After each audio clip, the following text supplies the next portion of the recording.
Why put him out there for the very first time in front of that podium to utter a provable falsehood? It's a small thing, but the first time he confronts the public, it's a falsehood?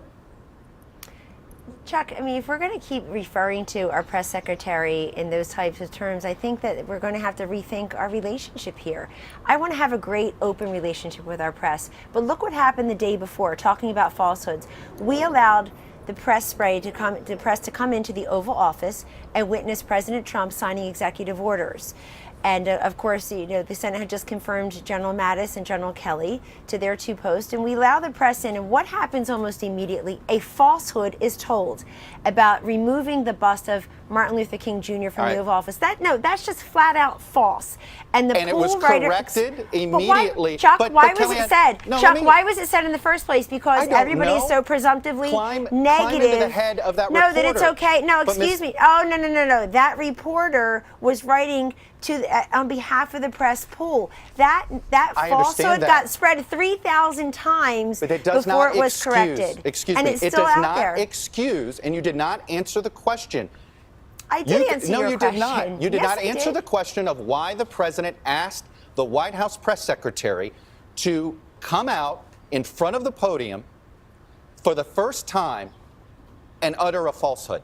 Why did he do that? It undermines the credibility of the entire White House press office on day one. Don't be so overly dramatic about it, Chuck. You're saying it's a falsehood, and they're giving Sean Spicer, our press secretary, gave alternative facts to that. But the point remains. Wait a minute. Alternative facts? Alternative facts. 4 of the 5 facts he uttered. The one thing he got right was Zeke Miller. 4 of the 5 facts he uttered were just not true. Look, alternative facts are not facts. They're falsehoods. Chuck, do you think it's a fact or not that millions of people have lost their plans, their health insurance, and their doctors under President Obama? Do you think it's a fact that everything we heard from these women yesterday happened on the watch of Barack Obama? He was president for 8 years. Donald Trump's been here for about 8 hours. Do you think it's a fact that millions of women, 16.1 million women, as I stand here before you today, are in poverty along with their kids? Do you think it's a fact that millions don't have health care? Do you think it's a fact that we spent billions of dollars on education in the last 8 years only to have millions of kids still stuck in schools that fail them every single day? These are the facts that I want the press corps to cover, and this is why I'm here at the White House to change awful numbers like that. That is not what yesterday was about.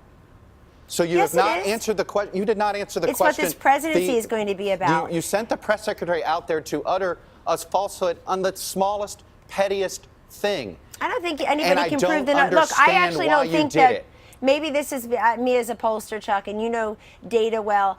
I don't think you can prove those numbers one way or the other. There's no way to really quantify crowds. We all know that. You can laugh at me all you want, but I'm very glad. I'm just Chuck, befuddled. Well, but you are, and I think it's actually symbolic of the way we're treated by the press. The way that you just laughed at me is actually symbolic of the way, very representative of the way we're treated by the press. I'll just ignore